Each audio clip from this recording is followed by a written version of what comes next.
Good morning student, नमो नमः, सुप्रभातम। जैसा कि आप सभी जान रहे हैं कि ऑनलाइन कक्षाओं के माध्यम से हम और आप एक दूसरे से जुड़े हुए हैं।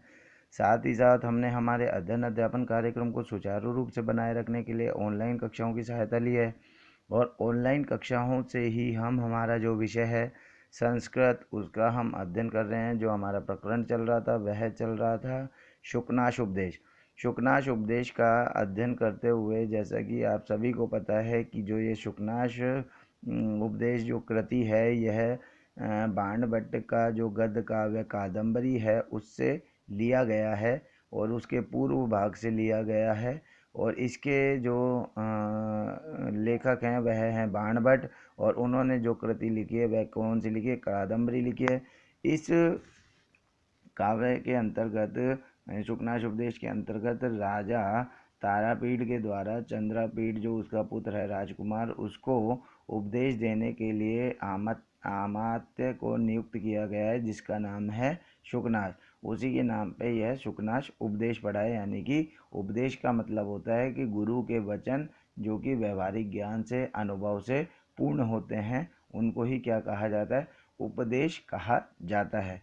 तो तारापीठ चाहते हैं कि जो चंद्रापीठ है उसको व्यवहारिक ज्ञान मिले, क्योंकि वह आश्रम की शिक्षा तो अपनी पूर्ण कर ही आया है, लेकिन उन आश्रम की शिक्षा के बाद भी क्या है, व्यवहारिक ज्ञान होना अति आवश्यक है। तो इसीलिए जैसे कि पूर्व में के वीडियो में हमने जो चर्चा करी थी, वो चर्चा यह करी थी कि जो चंद्रापीठ कहते हैं, वो शुकनाश उपदेश जी कहते हैं कि शुकनाथ जी कहते हैं कि जो ये अभी आपका जो वर्तमान समय चल रहा है, ये आपके लिए उपदेशों का महत्वपूर्ण है। अर्थात अभी आपको उपदेश देना महत्वपूर्ण है, यानी कि सही है। क्यों है? क्योंकि अभी कामदेव के द्वारा आपके मन को क्या है, बाणों से जर्जर नहीं किया गया है, उस पर किसी भी प्रकार का काम प्रभाव नहीं है, इसलिए आपको उपदेश देना ठीक है। और जब अगर आपका मन कामदेव के बाणों से या काम से लिप्त हो जाता है, तो हमारे उपदेश देने का प्रभाव आप पर कुछ नहीं रहेगा। यह उसी प्रकार रहेगा जिस तरीके से जल की भांति धीरे धीरे क्या है, बहकर चला जाता है। यानी कि उपदेश भी आपके ऊपर से बहकर चला जाएगा। तो इसीलिए आपके लिए यह एक तरीके से वर्तमान समय जो चल रहा है वो अच्छा चल रहा है। फिर देखिएगा, अकारण च भवति दुष्प्रकृत्यन्वयं श्रुतं चाविनश्यम च विनयस्य। यानी कि अकारण, कारण नहीं होता, दुष्प्रकृति, दुष्ट स्वभाव वाले व्यक्ति के, यानी कि कारण नहीं होता दुष्ट स्वभाव वाले व्यक्ति के, अन्वयम वंश, अच्छा कुल, श्रुतम च विद्या च शिक्षा च। श्रुतम, श्रुतम का अर्थ होता है विद्या और शिक्षा। चा विनयस्य, अर्थात शुद्ध आचरण का कारण नहीं होता। इसमें बताया गया है कि अकारणम च भवति दुष्प्रकृत्यान्वयम श्रुतम च विनश्य। यानी कि यहाँ पर सुखदेव जी कहना चाहते हैं कि ये किसी व्यक्ति के विनय का कारण ये नहीं है कि वह ऊंचे कुल में जन्म लिया है या फिर उसने अच्छे वंश में जन्म लिया है। कारण केवल मात्र इतना होता है कि उसका विद्यावान होना और शिक्षित होना। अर्थात केवल मात्र, शुकनाथ जी कहते हैं कि केवल मात्र ऊंचे कुल में जन्म लेने से ही कोई व्यक्ति विनय का पात्र नहीं होता। वह विनय का पात्र जब होता है जब उसमें विद्या हो, शिक्षा हो।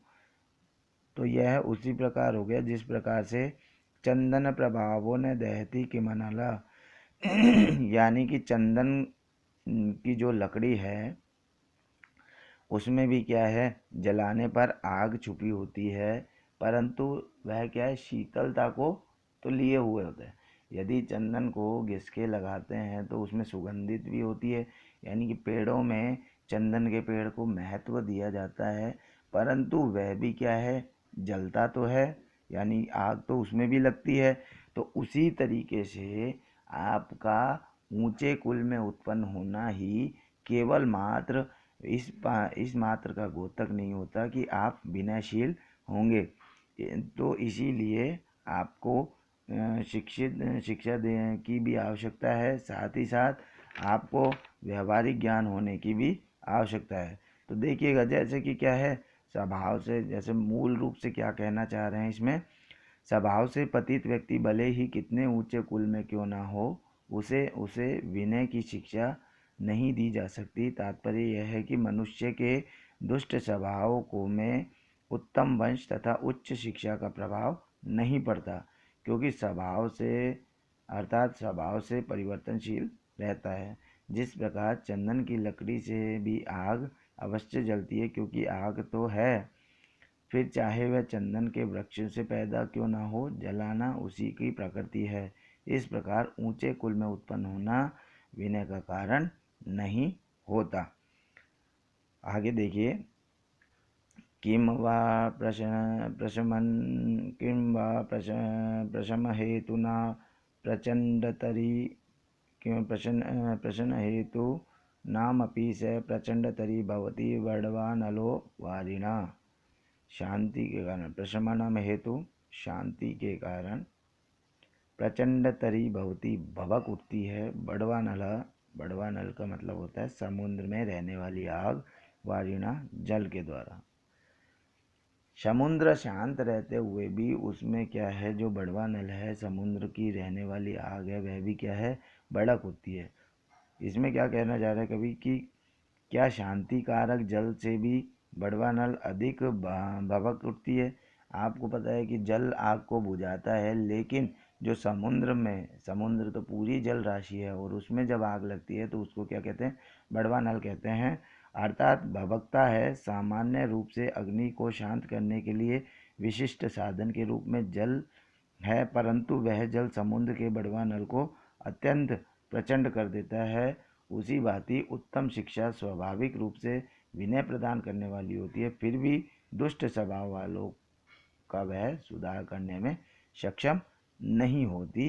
इस प्रकार से जो समुद्र का में आग लगती है तो पानी भी उसको शांत नहीं कर सकता। वैसे आमतौर पे आग को शांत करने के लिए पानी का उपयोग किया जाता है, लेकिन समुद्र में जो बड़वा नल लगती है, अर्थात जो आग्नि लगती है, वह पानी से भी और ज़्यादा भभक उठती है। उसी प्रकार से जो दुष्ट व्यक्ति होते हैं, उनको यदि उचित शिक्षा भी दी जाए तो वह सामान्य तौर पर उसमें सुधार होने में सक्षम नहीं होंगे, उनको वह बुरी लगेगी।